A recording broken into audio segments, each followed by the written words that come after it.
AG ನ್ಯೂಸ್ಗೆ ಸ್ವಾಗತ. ಬೆಳಗಾವಿ ಈಗಾಗಲೇ 25 ಸೆಕ್ಟರ್ಗಳಿಗೆ ಕಾರ್ಮಿಕ ಕಾರ್ಡ್ ಕೊಟ್ಟಿದ್ದೇವೆ. ಈಗಾಗಲೇ ಸಿಎಂ ಸಿದ್ದರಾಮಯ್ಯ ಹತ್ತಿರ ಕಾರ್ಮಿಕ ಕಾರ್ಡ್ ವಿಚಾರವಾಗಿ ಹಣ ಕೇಳಿದ್ದೀನಿ ಅಂತ ಸಂತೋಷ್ ಲಾಡ್ ಪ್ರತಿಕ್ರಿಯೆ ಕೊಟ್ಟಿದ್ದಾರೆ. ಬೆಳಗಾವಿಯಲ್ಲಿ ಮಾತನಾಡಿ, ಕಬ್ಬು ಕಟಾವು ಕಾರ್ಮಿಕರಿಗೆ ಕಾರ್ಮಿಕರ ಕಾರ್ಡ್ ಡಿಮ್ಯಾಂಡ್ ಸರಿ ಇದೆ ಎಂದು ಕಬ್ಬು ಕಟಾವುದಾರಿಗೆ ಕಾರ್ಮಿಕ ಕಾರ್ಡ್ ಕೊಡುವ ವಿಚಾರವಾಗಿ ಪ್ರತಿಕ್ರಿಯೆ ಕೊಟ್ಟಿದ್ದಾರೆ.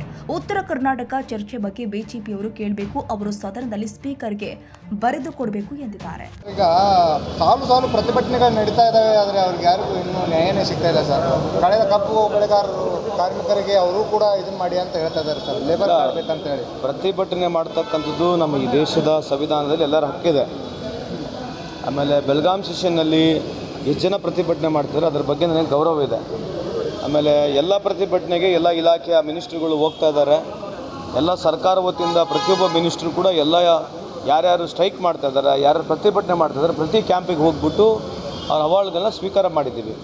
ಈ ಪ್ರಜಾಪ್ರಭುತ್ವ ವ್ಯವಸ್ಥೆಯಲ್ಲಿ ಇದೇ ರೀತಿಯಾದಂಥ ವ್ಯವಸ್ಥೆ ಇದ್ದೇ ಮುಂದೆನೂ ಇರ್ತದೆ. ಯಾಕಂದರೆ ಪ್ರತಿಭಟನೆ ಮಾಡಿದ ತಕ್ಷಣ ಸರ್ಕಾರ ಇಮಿಡಿಯೇಟಾಗಿ ಅವ್ರಿಗೆ ನಾವು ಕೆಲವು ಸಂದರ್ಭದಲ್ಲಿ ಸೊಲ್ಯೂಷನ್ ಕೊಡೋಕ್ಕಾಗಲ್ಲ. ಕೆಲವು ಸಂದರ್ಭದಲ್ಲಿ ಯಾವ್ದು ಪ್ರಮುಖವಾದಂಥ ಡಿಮ್ಯಾಂಡ್ಗಳೇನಿರ್ತದೆ ಅದಕ್ಕೆ ಇಲಾಖೆವಾರು ನಮ್ಮ ಸರ್ಕಾರ ವತಿಯಿಂದ ಅವರಿಗೆ ಏನು ಆಗಬೇಕು ಅದನ್ನು ಮಾಡ್ತಕ್ಕಂಥ ಕೆಲಸ ಸರ್ಕಾರ ಇಲಾಖೆ ಎರಡೂ ಮಾಡುತ್ತೆ ಅಂತ ತಮ್ಮ ಮುಖಾಂತರ ಹೇಳಿಕೆ ಬಯಸ್ತೇನೆ. ಸರ್, ಕಬ್ಬು ಕಟಾವು ಮಾಡ್ತಾ ಇದ್ದಾರೆ, ಕಾರ್ಮಿಕರಿದ್ದಾರೆ, ಅವ್ರಿಗೆ ಏನಾದರೂ ನಿಮ್ಮ ಇಲಾಖೆಯಿಂದ ಕಾರ್ಡ್ ಕೊಡುವ ವ್ಯವಸ್ಥೆ ಆಗ್ಬೋದು, ಒಂದು ವಿಶೇಷ ಯೋಜನೆ ಜಾರಿ ಆಗ್ಬೋದು ಸರ್? ನೋಡಿ, ಇದೆಲ್ಲ ಡಿಮಾಂಡ್ ಕರೆಕ್ಟಾಗಿದೆ. ಇದನ್ನು ಜಸ್ಟಿಫಿಕೇಷನ್, ಯಾಕಂದ್ರೆ ನಮ್ಮ ಅನ್ಆರ್ಗನೈಸ್ ಬೋರ್ಡ್ನಲ್ಲಿ ಇವತ್ತು ಇನ್ನಾದರೂ ಸುಮಾರು 1,70,00,000 ಜನ ಅನ್ಆರ್ಗನೈಸ್ ಬೋರ್ಡ್ನಲ್ಲಿದ್ದಾರೆ. ಸೊ ಅನ್ಆರ್ಗನೈಸ್ ಅಂದರೆ ಎಲ್ಲರೂ ಬಂದರು, ಕಬ್ಬು ಕಟಾವು ಮಾಡೋರು ಕೂಡ ಅನ್ಆರ್ಗನೈಸ್ಡ್ ಬಂದರು. ಈಗ ನಾವು ಅದರಲ್ಲಿ 25 ಸೆಕ್ಟರ್ಗಳನ್ನ ಹುಡುಕ್ಬಿಟ್ಟು ಯಾರ್ಯಾರು ಪ್ರಮುಖವಾಗಿ ಸಣ್ಣ ವ್ಯವಹಾರಗಳನ್ನ ಮಾಡ್ತಾರೆ ಅಂಥವ್ರನ್ನ ಹುಡುಕ್ಬಿಟ್ಟು ಇವತ್ತು ಸುಮಾರು 25 ಸೆಕ್ಟರ್ಗಳಿಗೆ ನಾವು ಇವತ್ತು ಸೋಷಿಯಲ್ ಸೆಕ್ಯೂರಿಟಿ ಕಾರ್ಡನ್ನು ಕೊಡ್ತಾ ಇದ್ದೀವಿ. ನಾವು ಮಾನ್ಯ ಮುಖ್ಯಮಂತ್ರಿಯಲ್ಲಿ ಸ್ವಲ್ಪ ದುಡ್ಡನ್ನು ಕೇಳಿದ್ದೇವೆ. ಆ ದುಡ್ಡು ನಮಗೆ ಮುಂದೆ ಬರ್ತಕ್ಕಂಥ ದಿನಗಳಲ್ಲಿ ಸಿಕ್ಕರೆ ಸಂಪೂರ್ಣವಾಗಿ ಅನ್ಆರ್ಗನೈಸ್ ಬೋರ್ಡಿಗೆ ಎಲ್ಲರಿಗೆ ಸೋಷಿಯಲ್ ಸೆಕ್ಯೂರಿಟಿ ಕಾರ್ಡ್ ಕೊಡ್ತಕ್ಕಂಥ ಕೆಲಸ ಮಾಡ್ಬೋದು.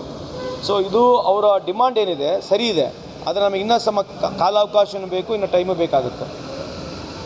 ಉತ್ತರ ಕರ್ನಾಟಕ ಬಗ್ಗೆ ಚರ್ಚೆ ನಡೀತಾ ಇದೆ ಅಲ್ಲ, ನಿನ್ನೆ ಅಷ್ಟೇ ಇಡೀ ದಿನ ಕೋಲಾಹಲ ಆಯಿತು. ಚರ್ಚೆ ಯಾವಾಗ ಮಾಡೋದು? 2 ದಿನ ಮಾತ್ರ ಬಾಕಿ ಇದೆ. ಅದೇ ಈಗ ಅವರು BJPಯವರು ಯಾವಾಗ ಇದನ್ನ ತಗೊಳ್ತಾರೆ ಅವ್ರು ಬರೆದು ಕೊಡಬೇಕಲ್ವ? ಅಲ್ಲಿ ಯಾರು ಬರೆದು ಕೊಡಬೇಕೆಲ್ಲ, ಯಾವ ಸಮಯದಲ್ಲಿ ಏನಾಗಬೇಕಂತ ಯಾರು ಬರೆದು ಕೊಡ್ತಾರೆ? ಯಾರು ಬರೆದು ಕೊಡಬೇಕು? 2 ರಿಂದ 3 ನಾನು ಕೇಳ್ತಿರೋದೇನು ಸರ್, ಚರ್ಚೆ ಈಗ ಅದನ್ನೇ ಅವರಿಗೆ ಮಾತಾಡ್ತಾ ಇದೆ, ಮಾತಾಡ್ತೀವಿ ಅಂತೇಳಿ. ಆದರೆ ಒಳಗಡೆ ಅಲ್ಲ, ಈಗ ನಾವೇನು ಮಾಡ್ಬೇಕೇನು ಹೇಳ್ರಿ? ನೀವು ಅವ್ರಿಗೆ ಮಾತು ಕೇಳಲ್ವಾ? ನೀವು ಅವರಿಗೆ ಕೇಳಿದೀವಿ ಸರ್, ಅವ್ರನ್ನ ನಿಮ್ಮಲ್ಲಿ ಹಾಕ್ತಾರೆ, ಅವಕಾಶ ಅಲ್ಲ, ನೀವು ಜರ್ನಲಿಸಮ್ ಮಾಡಿದ್ರೆ ನಮ್ಗಿನ ಇಂಟೆಲಿಜೆಂಟ್ ನೀವು ಇದ್ರೆ ತಾನೇ. ಮತ್ತು ಅವ್ರು ಯಾವಾಗ ನಿನ್ನೆ ಎಷ್ಟು ಗಂಟೆವರೆಗೆ ನಡೆಸಿವಿ ಅಸೆಂಬ್ಲಿ? 1:30. ಮತ್ತು ಯಾರು ನಡೆಸಿದಾರೆ? ಇಷ್ಟು ಕಾಲ ಯಾಕೆ ಕೊಡ್ತಾ ಇದ್ದೀವಿ? ಎಲ್ಲ ವಿಷಯಗಳನ್ನ ಆಗಬೇಕಂತ ತಾನೇ ಕಾಲ ಕೊಡ್ತಾ ಇರೋದು. ನಮ್ಮ UT ಖಾದರ್ ವಿಶೇಷವಾಗಿ ನಮ್ಮ ಸ್ಪೀಕರ್ ಏನಿದ್ದಾರೆ, ಇವರು ಕೊಟ್ಟಷ್ಟು ಮೋರ್ ನಂಬರ್ ಆಫ್ ಅವರ್ಸ್ ಇತಿಹಾಸದಲ್ಲಿ ಯಾವುದೇ ಒಂದು ಸರ್ಕಾರ, ನಾವು ಅವರಿಗೆ ಅಭಿನಂದನೆ ಸಲ್ಲಿಸ್ತೀನಿ. ಇವತ್ತು ಬೆಳಗ್ಗೆ 9 ಗಂಟೆಗೆ ಪ್ರಾರಂಭ ಮಾಡ್ತಕ್ಕಂಥದ್ದು, 10 ಗಂಟೆಗೆ ಪ್ರಾರಂಭ ಮಾಡ್ತಕ್ಕಂಥದ್ದು, ರಾತ್ರಿ 12ವರೆಗೆ ಯಾಕೆ ಮಾಡ್ತಾ ಇದ್ದೀವಿ? ಚರ್ಚೆಗೆ ಅವಕಾಶ ಕೊಡಬೇಕು ತಾನೇ ಇರ್ತಕ್ಕಂಥದ್ದು. ಮತ್ತು ಅವ್ರು ಸದುಪಯೋಗ ಪಡಿಸ್ಕೋಬೇಕು. ಇದನ್ನು BJP ಅವರು ಅವಕಾಶ ಕೊಡ್ತಾ ಇಲ್ಲ. ಆದರೆ ವಿಷಯಗಳನ್ನ ಅವ್ರು ತೊಗೋಬೇಕು ತಾನೇ. ಮೊನ್ನೆ ತಾನೇ ಮಾತನಾಡಿದ್ವಿ, ಸ್ಪೀಕರ್ ಎಲ್ಲರಿಗೂ ಅವಕಾಶ ಕೊಟ್ಟಿದ್ದಾರೆ ಮಾತಾಡಲಿಕ್ಕೆ.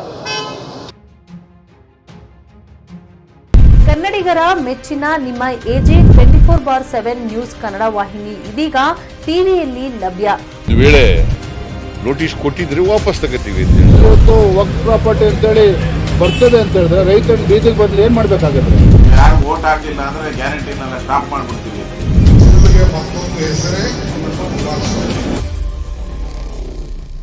ಕರ್ನಾಟಕ ಮತ್ತು ದೇಶ ವಿದೇಶ 360 ಡಿಗ್ರಿ ಸುದ್ದಿ ಹಾಗೂ ಉತ್ತರ ಕರ್ನಾಟಕ, ಬೆಳಗಾವಿ, ಬಾಗಲಕೋಟೆ, ಧಾರವಾಡ, ಹಾವೇರಿ, ಗದಗ, ಬಿಜಾಪುರ ಜಿಲ್ಲೆಯ ಕ್ಷಣ ಕ್ಷಣದ ವಿವರವನ್ನ ಪಡೆಯುವುದಕ್ಕೆ AJ 24/7 ನ್ಯೂಸ್ ಕನ್ನಡ ವಾಹಿನಿಯನ್ನ ಲೈಕ್ ಮಾಡಿ, ವಿಡಿಯೋಗಳನ್ನ ಶೇರ್ ಮಾಡಿ, ಕಮೆಂಟ್ ಮಾಡುವ ಮೂಲಕ ನಮ್ಮ ವಾಹಿನಿಗೆ ಸಹಕಾರ ನೀಡಿ ಮತ್ತು ಚಾನೆಲ್ ಅನ್ನ ಸಬ್ಸ್ಕ್ರೈಬ್ ಮಾಡಿ. ಧನ್ಯವಾದಗಳು.